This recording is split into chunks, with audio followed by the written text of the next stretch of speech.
Stephen Kersh, welcome to the podcast. Thanks, man. Thanks for having me on. Long-time listener, first-time podder. Dude, we were supposed to do this in the studio a couple of days ago, but it's all good. Now we can just chat on Zoom and capture the video. But I mean, to get things started, maybe tell us how hungover you are right now. Have you processed the wedding shenanigans from over the weekend? Tell the people what you're up to here in Portland. So like you said, we were supposed to do this in person because we caught a run Saturday morning together back in Portland, and then my buddy Scott Fauble was getting married Saturday evening, so went and obviously a bunch of debauchery with old college running friends. So we were treating our 30-year-old bodies like we were 20 again. Actually, my buddy busted his pants open on the dance floor, so it was pretty epic. Perfect. Dude, wait till you're 36. So how was it? Was it were people showing off their athletic fitness on the dance floor or what? Mm-hmm. Yeah, dude, for sure. It was us cross country runners, we've always been known for our dance moves and just kind of like overall I don't know, man, vibiness. So yeah, it was a good time for sure. Great to see all my buddies, and now back in Flagstaff. Yeah. So you just turned 30. You're several years removed from the college scene. How have your relationships evolved with your buddies since graduation? Because, college sports is like such a powerful thing and creates just these super, super tight bonds, which is something I've experienced firsthand myself. And my college teammates are some of my best buds in the world to this day. And whenever we get together, it's just so much fun. How have those relationships evolved, and maybe what was it like to get back together with the boys again this weekend? Yeah, luckily, we've had a really tight crew kind of ever since we graduated. I was actually, two of my, best friends were guys that I went in with freshman year. And then, we spent four years together, just living with each other, running multiple times a day, every single day together. And then we were really good friends with some older upperclassmen too. And yeah, man, we've stayed in touch, and it's been really fun because we've got to do, hood to coast together. I've run my 29th birthday, I ran 29 miles with a really good buddy of mine. And then he just turned 30 last Friday, and we ran 30 miles together. So it's just like on the Wildwood, on Wildwood Trail. So it's fun to see that, back when we were freshmen, it's like, if you told me I was gonna run 30 miles, I would have thought you were crazy, right? And now it's like, that's what we do for fun. So it's really cool to see it evolve and see how it plays different roles in different people's lives. But we all do still have just such a great relationship with running, and it definitely bonds us all. It's so important to get drunk with your college friends as you age. I think whenever you have the opportunity, when you get into your 30s and beyond. I've been off the booze for 5 months now, but I'm very pro getting hammered with your college friends. I want to be on the record to have that, point of view. Right. So, and you're newly engaged now too, man. I mean, did the wedding give you some exhilaration for your impending marriage? It did, man. It just, the thing they say about love just seems to hold pretty true, man. It seems like it makes people pretty stoked. So yeah, my fiance and I, we got engaged 3-ish months ago. And yeah, it's been super fun. And then, we went and checked out some venues after the wedding. So it feels like it's getting pretty real. And it's exciting. It's a good time to be alive. Good job, man. Excited to Thank you. See how that goes for you. You can start drafting your vows now, and you'll be a happy man here, I guess, next summer when you get married. So we'll probably get back around to sort of the college days, because I think that is an interesting thing to talk about just in terms of your career progression. But I learned over the weekend when we were running together that you grew up in Albuquerque, New Mexico. So maybe just tell us a little bit about your childhood, your history with sport, just to set up the rest of the combo. Yeah. Grew up in Albuquerque, spent the first 18 years of my life there, and just grew up playing all sports, baseball, soccer, did a lot of cycling, not a ton of running, but my parents were always just hugely influential in just getting us outdoors. So every vacation we had was backpacking or camping or going somewhere to do, we skied a ton. So just really thankful for them, just to exposing my brother and I to just how nice it is to be outside. But I spent, definitely, wanted to be a soccer player. So, all through high school, it's like, that's what I wanted to do. I was on a, travel club team, and then went to a high school and where soccer was just a huge priority. We were very good, and it was fun to be, part of the team there. And yeah, pretty much through like senior year, I thought I wanted to play soccer collegiately, and then ended up running. How I got into running was, my dad was always like, he never pushed me to do it, but he's always like, man, if you wanted to do this, you could be very good at it. But I was like, well, I only run on the left wing, man. Like that's all I care about is going up and give me down. the rock and let me go. Yeah. But for soccer, we had to do like a 2-mile time trial to like prove fitness, right? And I was always pretty good at that. And then like my junior year, I ended up running like I still don't know how I did it, but I ran very quick in soccer practice, like 20 seconds off our school record at that point for the 2-mile. So what and my was soccer, that? Like 10 minutes? It was like, no, it was like 10:30. And my soccer coaches were just like, Steven, this is clearly what you should be doing. So I ended up running like 2 years. I never ran cross country in high school, but I ran 2 years of track and had some pretty good success. And, then started reaching out to collegiate coaches. And Rob Connor at the University of Portland was basically, I think he saw that like I was incredibly undertrained, living at altitude, like saw a huge, probably that I had a lot to gain from actual training, and offered me an opportunity to walk on at the University of Portland. So ended up going to UP and walking onto the cross country and track team, and then eventually, earned a spot on the squad. So it was a cool period.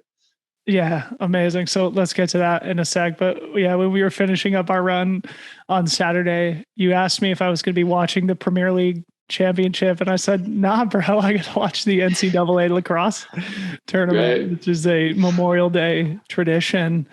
Totally. So you and I are both sort of from the team sport lineage, cut from that cloth, the field sport life growing up as kids. And I think probably for both of us, we'd agree that that's been helpful in our development as endurance athletes. Maybe talk about how your upbringing as a soccer player maybe contributed to the success that you've seen as a runner.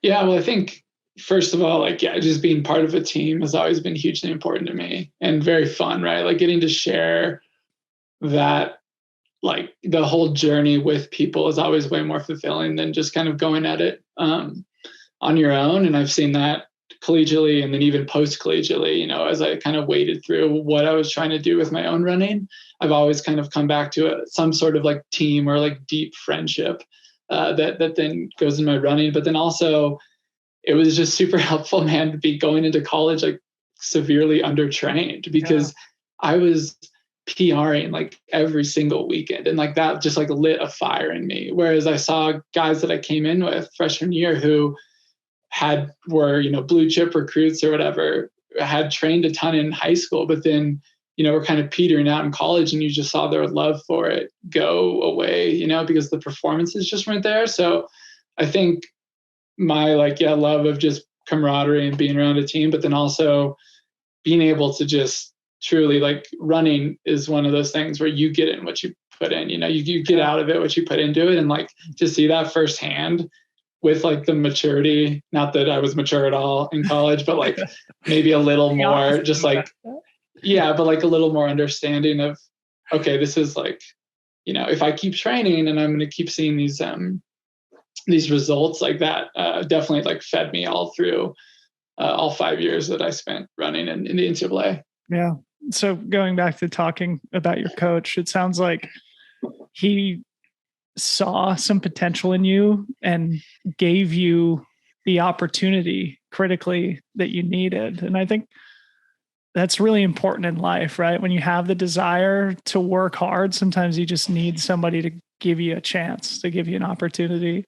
And in our run again on Saturday, you made your college coach sound like a pretty compelling character. So maybe talk about him a little bit, how he's influenced you, and maybe just the importance of having a chance, having an opportunity. Yeah. Compelling character, puts it lightly. He's a very eccentric guy. Coach, his name's Rob Connor. He's been at the University of Portland for, over 30 years. And yeah, he's just one of those guys where he will give you the tools to succeed, but he will not like demand that you follow through. Like a lot of that is going to be on you, right? Like if you want to be great or be good, like it's how much you're willing to do. And I think for me that was really successful because that's just how that's always worked for me. Basically, it's just like I want to give me the tools, and then I can do my best to execute. Like the hard work isn't the thing that is challenge for you. It's I look forward to that. And yeah, he just created this awesome culture where walk-ons were just as respected as the 4-minute miler in high school. Just as long as you're putting it in day out, like you get everyone's respect. And it was just a really good culture for me to really learn, because I learned so much about running in those 4 years that I didn't know anything about running. Like I can't emphasize that enough. So they like going to UP, it was just like mind blowing. Like it was just, learning something new every single week. And it was critical for my development. Yeah. So he was sort of patient and invested in your development. So how did your college career go? Like, was it satisfying for you? Because ultimately you moved to Flag, and it sounds like that was motivated by a desire to keep the progress going that you had started in your collegiate years. How did those 5 years play out at UP, and what did it leave you wanting afterwards? Yeah, it was, I'd say it was very successful. It was a very like linear trajectory for me. And every year I was getting a little bit faster, and I was just becoming a better athlete. I think by the time I think I ran like a 14:25, maybe 5K by the time I was a senior, which is pretty good. Like not, great, but from where I came from, like 15:30, I think my freshman year, like it was pretty great to see chopping a minute off. And then cross country, I never ended up being a top 7 guy for us, but I was like always, in the mix for that 7 spot, which was always very exciting. And but then I actually used my 5th year at Georgetown, and which was really cool because it was a totally different system, different coaching mentality. Like, and it was cool coming there as like a 5th year. Just I was there for like all business, right? I just wanted to maximize this final year of my eligibility. So, and it was perfect with how they were structured. It was much more like every day you knew exactly what you were doing, versus at Portland, it was like Coach Connor would drop us off at, Wildwood, like, all right, Kersh, go run. How far are you going, man? I was like, I guess I'll run 60 minutes. He's like, all right, dude, maybe 80 tomorrow. I don't know. And, just so at Georgetown, that was like, okay, I'm running 10 in the morning, 4 in the afternoon. And that structure really, it brought me to a whole new level in my running. And then I was able to run like a 14:05 5K, qualify for regionals for the first time. Were you running for Pat Henner there at? Yeah.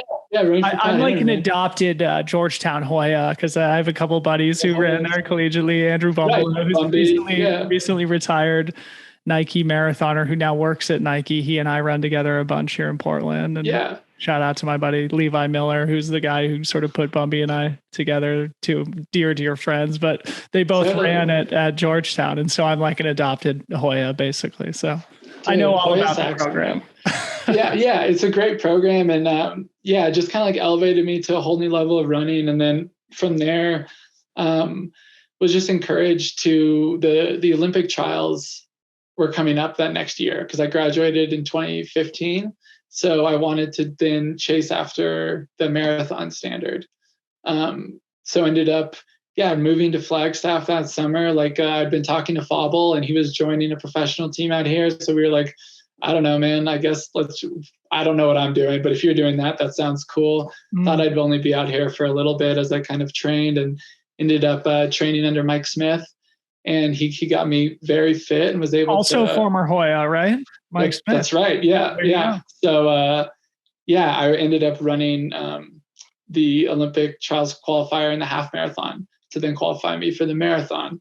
So it was just kind of a snowball effect of just like, oh man, I didn't think I'd be able to run a regional qualifier in the 5K. And then I didn't think I'd be able to qualify for the trials. So then, you just kind of keep doing all these things. And you talk yourself into running for like the next decade of your life. Were you kind of just dirtbagging it as like a fresh post-collegiate athlete? Like, were you 100%. Were you working towards a goal? Like, in other words, were you trying to make the dream a reality and be kind of on the pro running trajectory?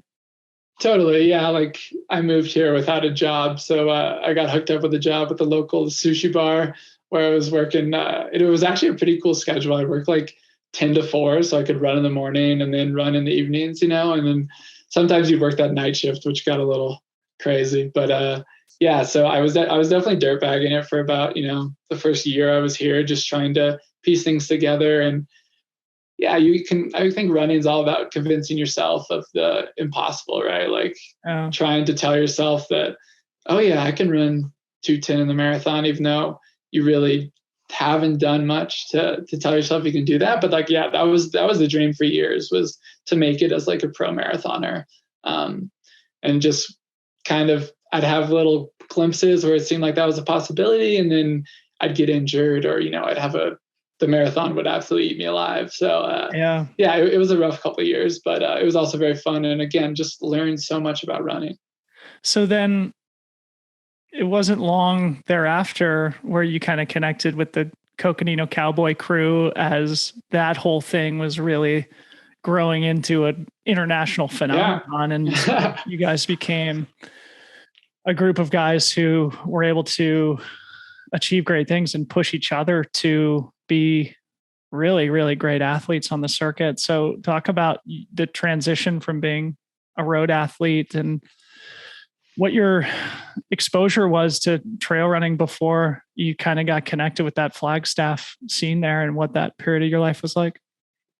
Yeah. So definitely like the Flagstaff community is very close. Like road runners know trail runners, trail runners know all the road runners. And is there a sense of, sorry to cut you off, but like, is there a sense of, with the pro, like, because Flagstaff is probably inundated with like hyper performance, world-class track and road racers, right? What is their impression of the trail lifestyle?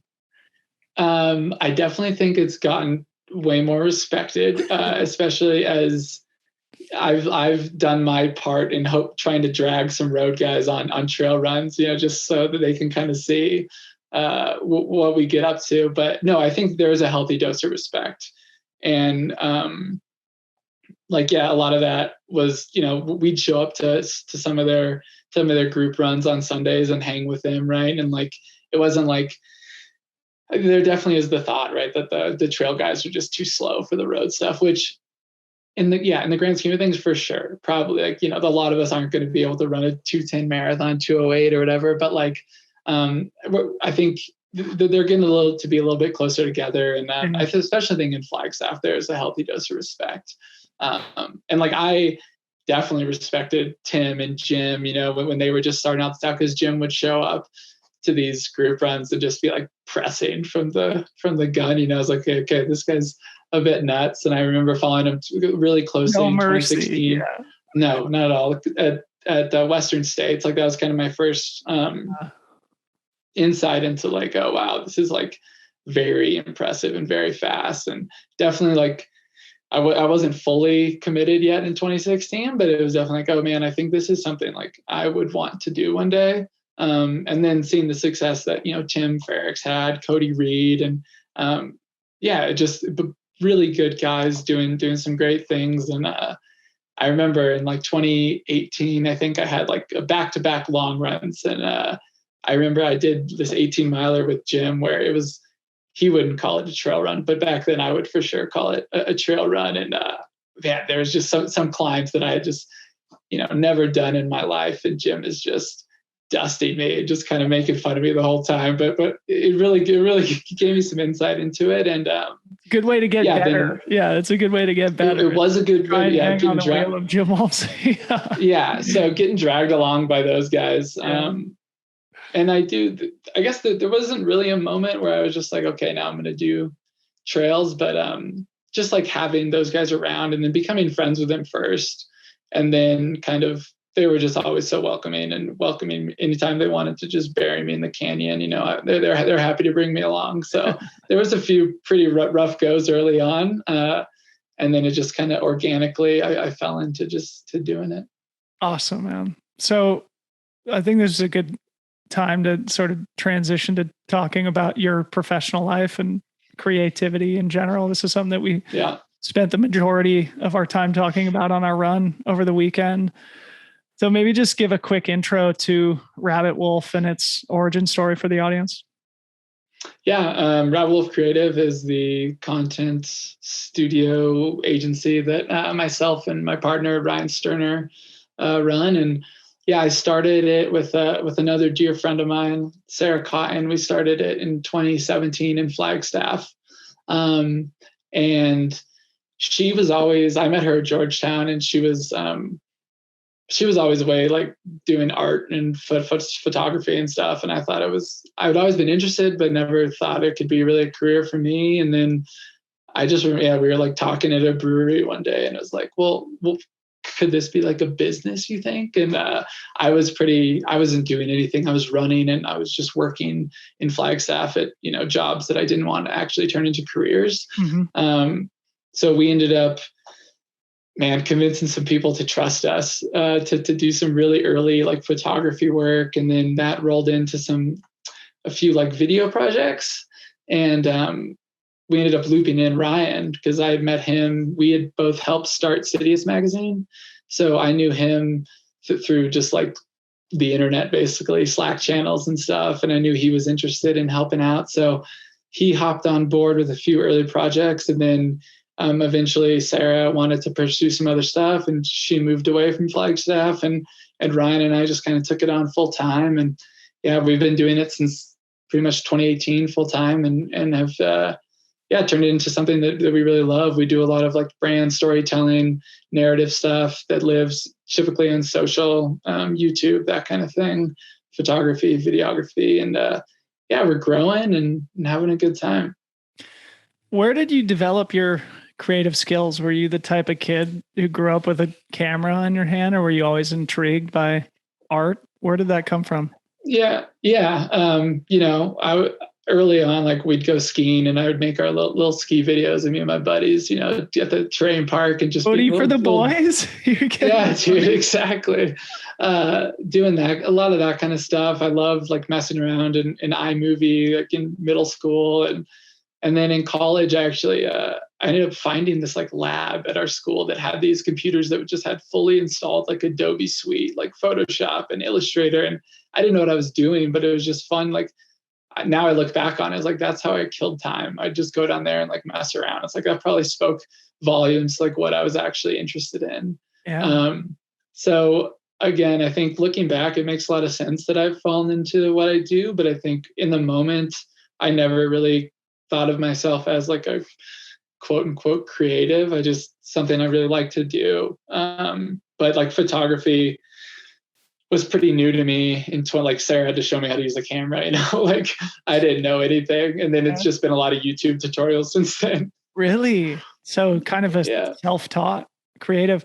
How does your relationship with Ryan work? Because he doesn't live in Flagstaff. How do you guys work together practically? And maybe in what ways do your skill sets complement one another?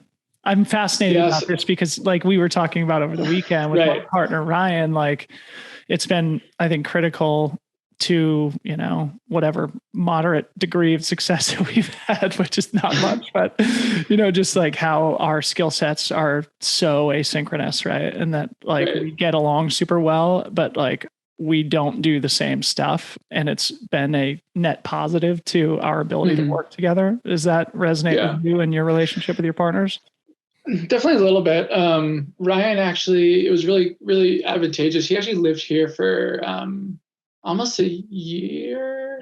Almost a year back in like 2019 through 2020. So that was really great to have him like boots on the ground. We could do a lot of projects here. But he lives in Los Angeles, which is nice in itself because another really creative hub, right? That he can make connections with and get work through that. But then, I think we're actually pretty similar. Like, first of all, we just like, he's like my best friend. So we just get along very well. And I think we can be like, we don't have to like, beat around the bush on much. Like if we need to say something, we can just say it, and we know like there's no hard feelings. But yeah, it is funny. Like you think that there's some people, like partners, are very right brained and the other one's very left brained or whatever. And like Ryan and I think are mostly very similar. And that's worked well, but that's definitely let us down in a few places. Like neither of us, I would say, are incredibly like business savvy, which is why we actually just brought on someone that is going to take pretty much the brunt of our like business and client services stuff like off our plate, which I think will be helpful. But yeah, man, just like, people warn you against, I think, working with your friends or whatever, but like this has been the coolest thing that I've done in my life, is just like building this up with Ryan. And it's fun too, because like it was the start of we basically met and started working together. So like, just, we've shared a tiny, scary bedroom in like Jamaica together. We've traveled to France, we've done all these like great things. We have so many like funny stories. And I think that has just like bonded us so quickly. It's like college athletics, right? It's like you go. It is totally. It's like these crucible moments when you're trying to build a business. It's just like when you're 18, trying to win some cross country meet or something like that. Those memories and those relationships that are forged in fire become just so freaking strong. So you guys have developed a reputation as being like a really solid go-to digital studio agency in the sport of running. There's a lot of people interested in sort of like how to make it as like, how do you make a career within running, especially like in content creation? You mentioned a second ago that you sort of caught a break early. And this goes back to something we talked about earlier in our conversation about like, sometimes you just need to have a chance. You need somebody to give an opportunity. What was that you were referencing at that point, or any breakthrough moments that have helped along the way? Yeah, there's a few. I think the first big one where we realized like, because I think the biggest thing, man, is you get into this and you have no idea what you should charge someone. Like so hard. Like budgets and stuff. And this is coming from someone who was working like minimum wage in Flagstaff. So I was like, I don't know, give me $500. Like I'll do anything, I will lay on a sword for $1,000. And so I think just like the first kind of big budgets we were able to work with, which like looking back on it were nothing crazy, but like we did the Speed Project. We followed that around for Under Armour. And I just remember thinking like, Ryan, Sarah and I were all out there. That was the first one we did together. And it's like, okay, like, I think if we split, we're just thinking about it too. Like, oh yeah, we split this evenly 3 ways and like, we can make a living maybe. And that, and then some other projects. So, you get your first. Under Armour's always been great to us. They've always, we actually working with them right now on another bigger piece, which is really cool. So, they trusted us early on and like have definitely helped out our company. And they've been really willing to let us learn alongside them, which is really clutch for new people in it. But there is a place to make a career in content creation. I think what we've found is just like because we've always just wanted to tell stories that felt very true to us and like shoot running in a very, I think it's overused, but like gritty, authentic way, right? Like not super polished. And at first that was just because we couldn't shoot anything polished. Like we just seriously didn't have the technical skills. And it was like, brands be like, oh, that's so like raw. And it's like, man, that's just what we have, Yeah. But it like your weakness becomes your strength a little bit, right? Yeah, totally. And like we've turned it into an aesthetic and a style that I think obviously speaks to a lot of people. Wow. That's so cool. But like, the content game is a slog, as I've come to learn firsthand. Mm-hmm. Were there any moments where you felt a sense of momentum or where you felt like I'm actually good at this and we're like not just faking a business here, but like I'm actually really proud of this type of work? Yeah, I think one thing Ryan and I need to work on is like positive self-talk. Dude, did we talk about this over the weekend? Like, no. We've been talking about this so much. It's like, man, I really need to learn how to celebrate like the small victories because like we have so much like incremental progress or whatever. Totally. And I'm just like waiting for us to like catch a real break. Right. Yeah. And like, because I'm so obsessed with that, I can't celebrate the small victories that come along the way. You have to, man. And Ryan, we have a company saying that we took from some like Japanese parable, but it's basically the sum of our knowledge comes from all of our mistakes, right? Yeah. And we just have been like learning from these mistakes. And I think sometimes we can just like forget that, like, okay, obviously we're good at this. People trust us to tell these stories, to do these projects. So yeah, we're doing a better job of that. And I do think even like the last like 2 years, I've really have been confident in ourselves, but like 100% imposter syndrome, man, like years and years of that. And like, but I think that's what we've talked with other people is like, that's just how it is, man. You're always like that, and I think probably a dose of that is healthy, but at some point you got to just remember that, okay, you're good at this. And it's kind of like being a pro athlete, isn't it? It's 100%. Like, there's so many days where you're just like, I suck. Like, yeah. Why do people pay me to do this? Because like, or you get injured and you're like, what the hell? This is like I'm providing no waste of money for our. Yeah, exactly. Yeah. So actually, this is a good thing to talk about too. We sort of touched on it during our run on Saturday as well, because as your business was growing, your running career in the trail space was starting to grow alongside it. And you landed a deal with Adidas Terrex, as a professional athlete. And you're saying how sometimes there's like a little internal conflict about these two things, about like, are you giving your full self to reach your potential as an athlete and take advantage of this sacred opportunity? And like, at what point are you maybe sacrificing the health and longevity and growth of your business? Talk about that internal conflict. Yeah, it's hard, right? Like, I think both of my running and the business have both been like kind of ticking upwards at the same time, which is super exciting, and I'm incredibly fortunate for that. But at the same time, there's some days where it's like, man, I totally blew off that workout because I had to do something for work, versus like, man, I should really do some stuff for work, but I need to do this, this workout or go on this long run. And exactly. Like you said, running running at this level is very finite. And I want 100%, I want to take advantage of every day I can. But at the same time, like, as you probably know, like growing a business is incredibly captivating, and it is fun and is exciting, and you want to give a lot to that. So it's also like hard and physically, it's like physically hard and painful sometimes, right? Sometimes it just hurts, man. Like, no, like for sure. A lot of times, like, I'll have a shitty run or something, and it's like, why did that feel so bad? It's like, oh yeah, because I've been stressed out for 3 days because of, these 7 calls I have to be on.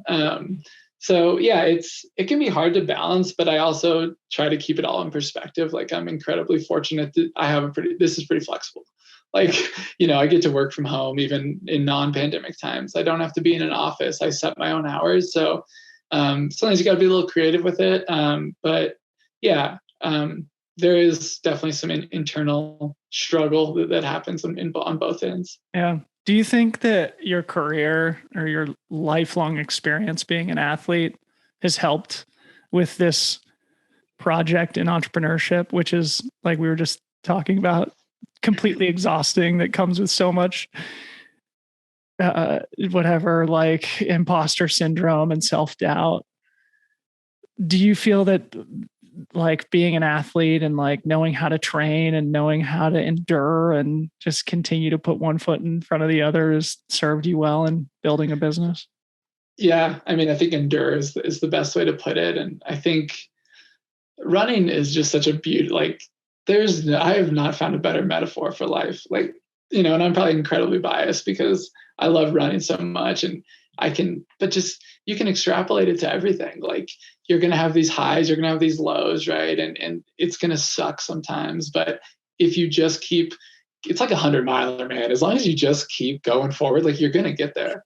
Yeah. Like, sometimes you start feeling better at mile 70 and no one knows why, So I think, being an athlete, I think, is critical to my understanding of like, how to balance time, how to balance all the things that I have going on. And like, even being an NCAA athlete, looking back on that, like, we had 6 hours of class every day and we're supposed to run twice a day. So, I've always kind of been able to balance those things and just keeping it all in perspective. And yeah, it's helpful. This is why youth sports are so important. Not to go off on some tangent, but really, this is your TED Talk, dude. This is like the skills that you and I have cultivated over the course of our lifetime being athletes are what at least I go back to when I reach a point where I'm just like, this is fucking pointless. Like, why am I doing this? And sometimes you just do have to put one foot forward and stay the course and just let it go. I actually just pulled up a tweet that I want to read here from John Collison, who's one of the founders of Stripe. I saw this on the internet the other day and I retweeted it because I felt it was pretty powerful. And I think it's relevant to our conversation. What he says is, as you become an adult, you realize that things around you weren't just always there. People made them happen. But only recently have I started to internalize how much tenacity everything requires. That hotel, that park, that railway, the world is a museum of passion projects. Isn't that freaking beautiful, man? It's true, man. Like, yeah. And I think that's one thing, taking all that for granted, right? It's just like, oh yeah, this is just here. But I think you don't truly understand that like someone had to like really think about that and make kill themselves. Yeah, like, totally. Anyway, but it makes you, I don't know, at least me, it makes me want to like be a part of that. I want to do that. I want to leave an exhibit in the museum of passion projects. Yeah, exactly. Yeah. Beautiful, man. That's so cool. Well, yeah, it's awesome to talk about, that side of your life with you, especially as we're sort of doing something, not totally the same, but, also in sort of the media content space and learning a lot along the way. Let's pivot. I want to talk about some of the health challenges you've dealt with because, you sort of documented some of it in a video, of you chasing the FKT around Mount Hood here in the backyard. And I think it was not long after you signed with Adidas that you sort of started to deal with some health issues. Maybe talk about what happened there. Yeah. Summer of 2019, I ran Western States, first 100 miler coming off my first 50 miler at Sonoma. And it was just, I got 7th, ran 15:54, had a great race. Like definitely I was like, this is what I want to do. And was, just riding as a high, basically. It was just like, I thought, I just had my peak athletic performance, basically. And then, later, in a couple months later, signed with Adidas Terrex, which was awesome. Signed a long-term deal. I've been working since I graduated from Georgetown. It's like all I wanted was a running contract. I needed that validation from someone. Yeah. But it was all going to be okay. Signed that deal, and then like a couple of weeks later, I just kind of I woke up and I had this really strange pain in my foot. I'd actually I'd signed up for a JFK. So I just kind of started my build towards that race and had like a week of training because the States really beat me up, and then finally started to feel normal again in like early September. And then just had this bizarre pain. I was like, man, there's no way that's a stress fracture. Like I've been, that was like 170 mile a week. But it was, my foot was swollen and everything. And then, so I went and saw my doctor. He's like looking around at it, didn't think it was a stress fracture, didn't really know what it was. So it's just kind of like, take a couple of days off. Maybe it's gout. Here's some medicine. I was like, buddy, I'm a vegetarian. I don't think this is gout. Then it basically, it kept spreading. Like it spread into my ankle. It spread into my knees, my shoulders, my neck. And like I had, just like full on arthritis. Like I literally couldn't move, like had trouble getting out of bed. And it was really scary. Was it subtle, or did you have like a deep intuition that there was something wrong? Oh, I knew, immediately I knew something was wrong. I tried to tell myself for a while, like at least like a week, like, okay, this is just something bizarre that's going on. This is going to pass. But like everything was swollen. Like my knees were huge. I couldn't bend anything. Like walking was incredibly painful, super bizarre. And also just like couldn't get in to see a doctor, like a specialist, right? Because in our system, man, it takes 6 months to see someone. So luckily was able to pull some strings and see a family friend out in New Mexico. And basically what had happened was like my body had triggered an autoimmune response. So I had come down with an autoimmune disease, ankylosing, I can't ever say it. It was basically spondylitis. Yeah. And so it's like like an inflammation type autoimmunity. Yeah, totally. So it was inflammatory disease that just spread throughout my entire body, and then was able to kind of like tamp it down with some pain medication and stuff. But I wasn't able to see a rheumatologist for a long like 6 months or so. So I didn't run from basically September until March or April of that next of 2020. And I was just like trying to figure out what to do. And it was incredibly confusing, right? To go from that place of being able to run 100 miles very, very well to then not even being able to get out of bed and not really know what was wrong with me until probably about 4 months later, until I actually saw a doctor. And then they were able to start me on like a round of treatment. It's called a TNF inhibitor, like a biologic, which is this kind of intense self-administering shot that I did every 2 weeks. And that like immediately made a difference. Like I was able to start to walk normal. I was able to start to do little jogs and everything. So then from there, within like a month or so, I'd say I was actually able to pretty much run again. Like definitely, honestly, to this day, like I haven't felt 100% like myself. Like there's always been something that like, even just like foot strike, foot pattern, like it was really intense in like my Achilles. It like really took hold there. So I'd always had Achilles problems. And then it also manifests pretty badly in like my feet, which obviously for running doesn't help. So like very sensitive feet. So yeah, it's been a weird journey. Luckily, like with the help of medicine, I've been able to get back to pretty much normal, especially in the last 6 months, I'd say. But yeah, in the entire of 2020, it was just about trying to do things that like I could prove to myself that I was still an athlete and still capable of doing what I wanted to do. What a brutal time. I mean, because obviously like pandemic is happening simultaneously. And how was which was like beneficial in one sense because like the racing calendar was shut down, right? Yeah, you're not so like okay, everybody kick ass and in peak fitness and and like I was stressed out because I thought maybe I'd never like run again, just not even race. It was just about like getting back. I just wanted like life back, like getting up out of bed and going to get a glass of water was like a huge step. Really? Oh yeah. So I was just, what was the uncertainty? What was the uncertainty like? And do you have any, I don't know, visibility or clarity about what maybe triggered it? The uncertainty, man, it was crazy. Like, there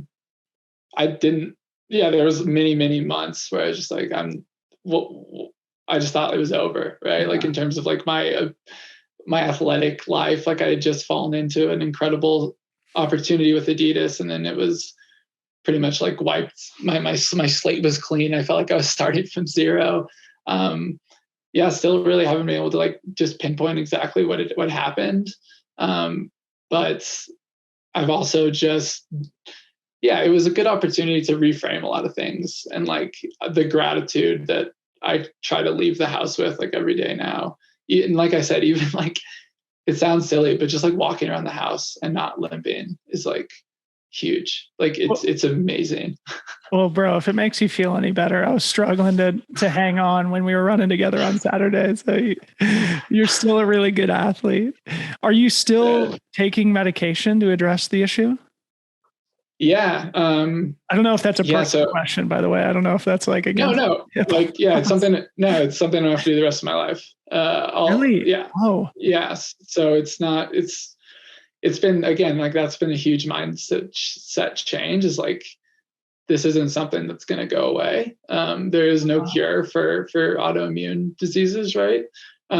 So at first I was like, okay, just like, it's going to be gone. Like such a runner mentality. Like 6 months, I'm good. Like that's going to be the end of this. Yeah. And then it's like a stress fracture or whatever. right. And it's like, no, I'm going to live with this. And like, luckily I've working with some doctors that I've had to change up my medication a few times, but like finally now I feel like I'm on something that is like super sustainable and has given me relief pretty much of any sort of symptoms, because I actually did have like a flare up last year that was just out of nowhere. I thought again, oh yeah, I'm perfect. And then, all of a sudden something really hurts. And it's like, I thought again, it was a running injury. It's like, no, man, like I have this underlying autoimmune thing that like I need to consider more often, I think, because I do just try to like forget about it. But yeah, it's just part of my life. And it seemingly always will be, but that's okay. It's part of my story.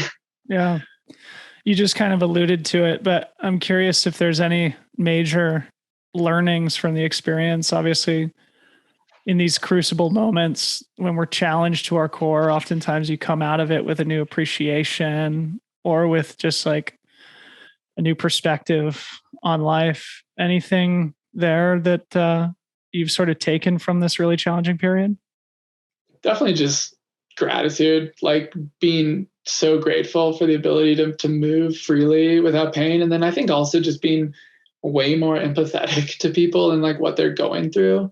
Cause I'm just like, just noticed like you see, I don't know, at least I just see people even just around town, around different cities are like kind of limping around. Right. And it's like, I don't know, I used to probably wouldn't think much of it, but just trying to be a lot more empathetic. Like, oh yeah, I know what that's like, man. Like chronic pain is no joke. And I totally understand it causes people tremendous harm mentally and physically. And like, I was in an incredibly dark place. Like I've never felt so low, and just to be able to just, reframe it a little bit, the human experience. Like we all go through things, man, that maybe we're not so comfortable talking about or sharing. And I don't know, I just know even about sharing my own story, just being able to get like DMs from some people that have AS, and it's like, oh, it's amazing to see you running. Like I had a guy reach out to me the other day and just like, hey, I see you're in Portland. Like I'm in Portland. I also have AS. Like, it's so cool to see you running. I'm just like, yeah, man, stay at it, man.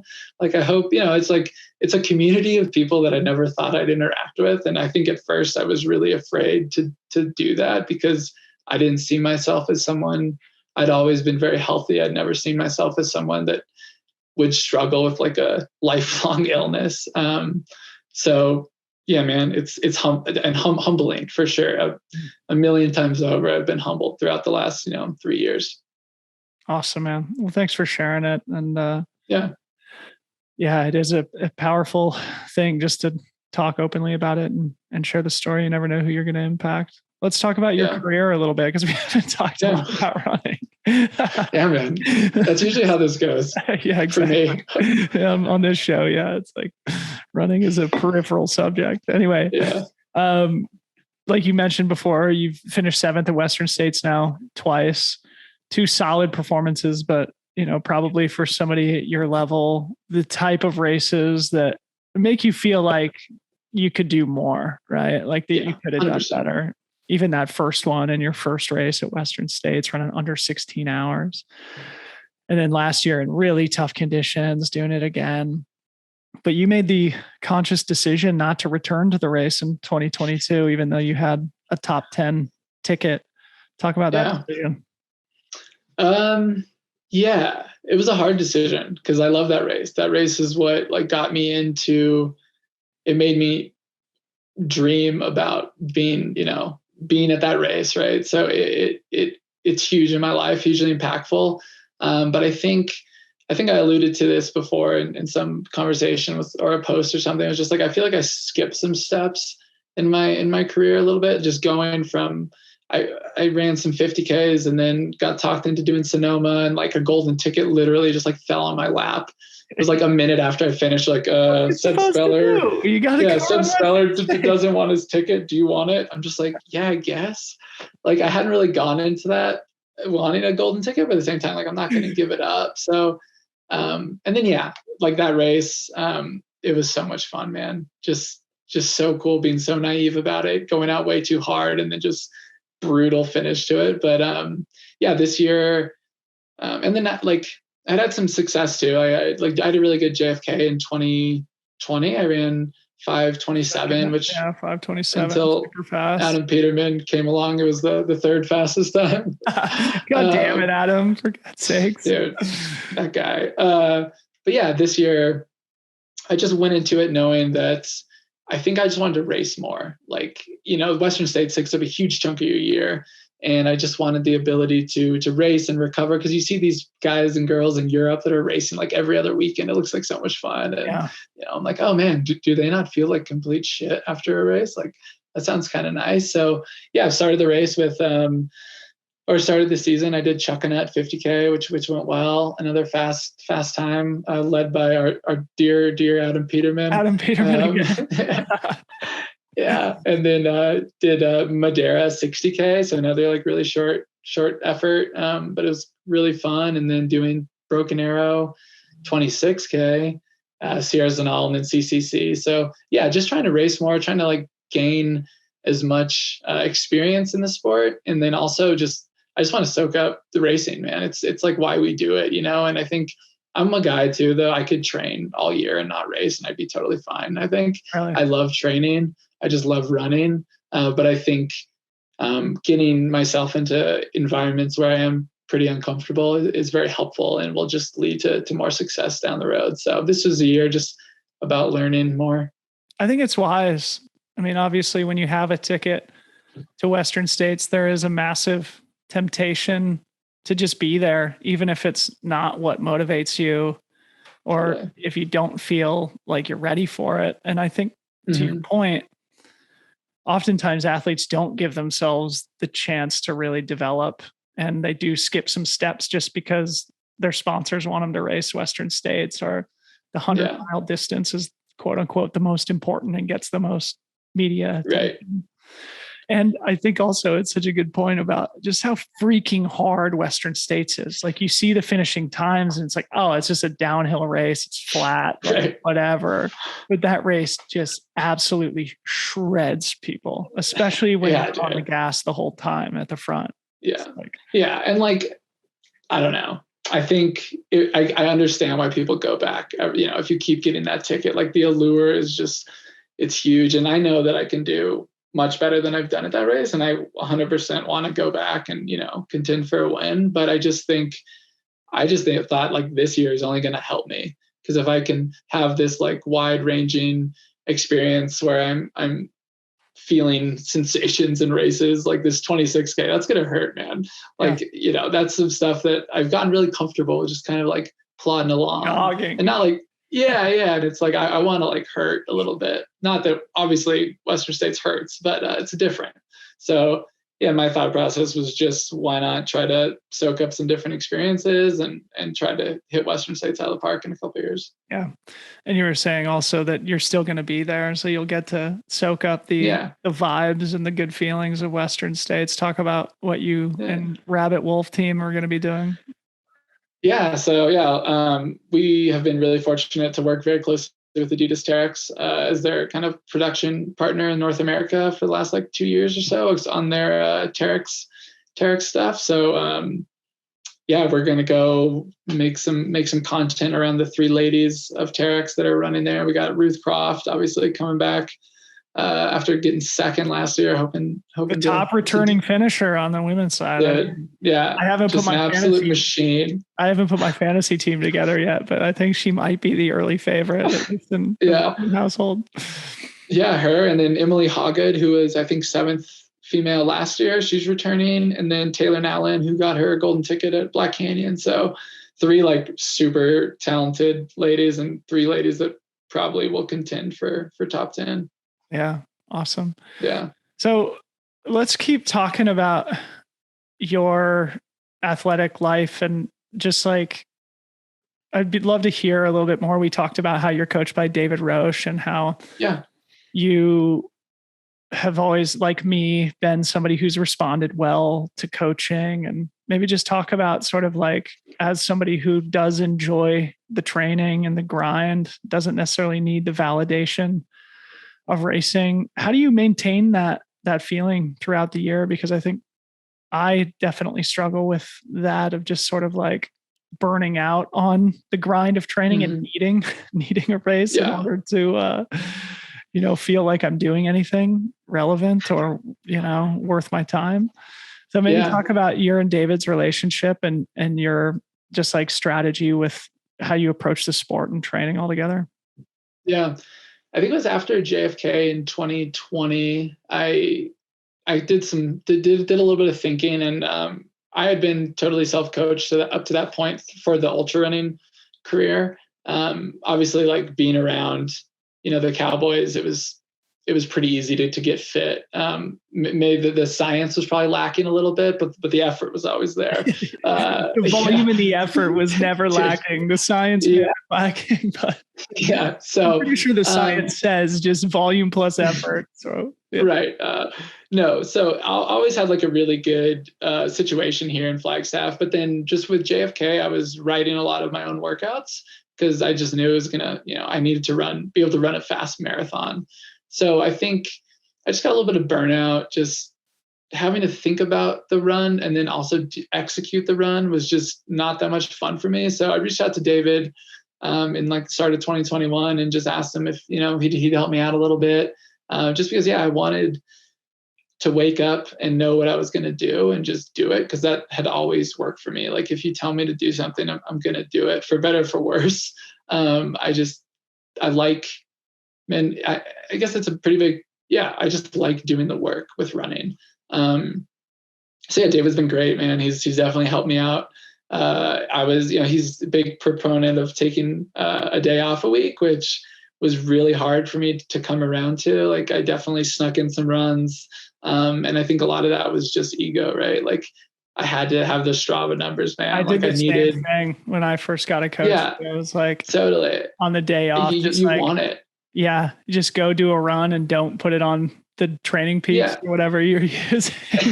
and you can talk yourself into like, you can talk yourself into like, 8 miles at 7:30 pace. Like that's not going to make a difference. No, that doesn't count. That does not count. So I think, it's like, I've just learned a lot from him. And I think learning too about myself and just like being okay with that aspect has been huge. Like, actually, I look forward to Sundays. Oh, I don't have to run. Like, that's great. I've put in 6 quality days in a row. Like, let's shut it down for a day. So you take Sundays off instead of Mondays, huh? So Sundays off. Yeah. Which is nice. Cause is that the swap philosophy, or is it up to you which day you take off? I'm not sure. I haven't talked to anyone else, but I think for me, that's what we do. We usually do like long runs Friday, Saturday. And then, Sunday just gets to chill. So that makes sense now that you ran the Wildwood on Friday, and then we ran together on Saturday, and then you went to a wedding and got hammered on Sundays and didn't run, and just like David drew it up. It is crazy how often it works out. Good. So, but I think kind of our relationship is very, I coach myself, like I coach other athletes. So it's been fun and David's super open about it. It's like, wait, why would I do this right now? Like, this doesn't make any sense to me. And he's very open with all his knowledge. And obviously, he's a very smart guy. So it's fun to learn with him. Hopefully he's learned a little bit about me too. Yeah. Awesome. Cool, man. Well, it's been super fun to chat. One last thing. I mean, you've just mentioned, obviously you did Way Too Cool. You did the Madeira 60K. You mentioned you got Broken Arrow, CCC coming up. What has you excited over the medium to long term as an athlete or as a creative? Like, are there voids that you see in the content market, or stories that you want to tell, or races that you want to do, races you want to win? Like, what are some of the goals that you have both athletically and professionally in the future? Yeah, I think athletically, just I definitely want to go back to Western States and do that one really, really well. But I also am just interested in doing just like longer, non-competitive efforts. Like I really want to do some like long trails. I don't think the AT or the PCT or anything, but doing like the Arizona Trail. I remember moving here and just being like, oh, that seems like something, and looking it up, like, oh yeah, people do this like really quick. So doing some like fast packing and just exploring more, even in like the Grand Canyon. Like, I think we've gotten really used to our routes in there and just like kind of doing them for time. And I'm like very intrigued about not doing them for time and just like messing around a bit more. And I think with that comes like a huge amount of letting go, which is I've always struggled with, in terms of like, yeah, I want data. I want to know how fast I'm doing things. And I think, as I've gotten older, I've gotten better about it. But I think just being able to be okay with, who knows, perhaps I leave the watch at home or something, and just go down there with some friends and do some fast packing like that. That to me is kind of the next couple of years. Like I really want to get involved in that. And then with our own work creatively, like we do a lot of like short form pieces. So a lot of like, maybe 5-7 minute stuff that's on YouTube, and then a lot of like cut downs for social. But I know that Ryan and I both are super, like we've made one documentary that was about an hour long, and I know we want to do more of that, just like longer, maybe it's over the course of a year following a story and not just a race weekend. And I think doing stuff that's very meaningful to us is important. And I still don't quite know what that is. Like, I don't know. I know that I think it's awesome when some people are super passionate. Running? Do you guys have you talked about like the creative inspiration outside of running? Yeah. I think of a lot. We talked about this a little bit, but a lot of our inspiration comes from cycling. And I grew up cycling, and it's it always has a place in my heart. And I think like the way that Education First tells stories, they do just a brilliant job, man, with how they've done it. And that's been a huge influence on what we've tried to do with running. Oh. So I think, doing more like that. And then even just like, the Last Chance, right? The Last Dance, like basketball, like these things, and just trying to turn, because I think running can be a bit navel-gazing at times. And we just try to repeat a lot of the things that people have done in the past.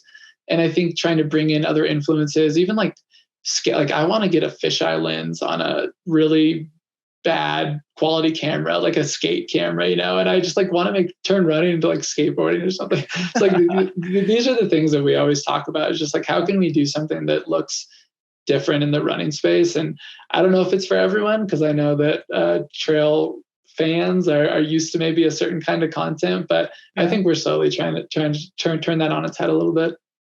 Are there any, this is just popping into my head because I get the feeling that you and I both are consumers of athletic content outside of the navel-gazing sometimes world of almost exclusively, I'd say. Yeah. Any great recommendations for other content pieces? And maybe to set it up, I'll give you a recommendation that I just watched. Yeah. A documentary on YouTube called Kissed by God about Andy Irons, who is a phenom surfer from Kauai. Yeah. My wife and I were just in Kauai. We were having a little baby moon.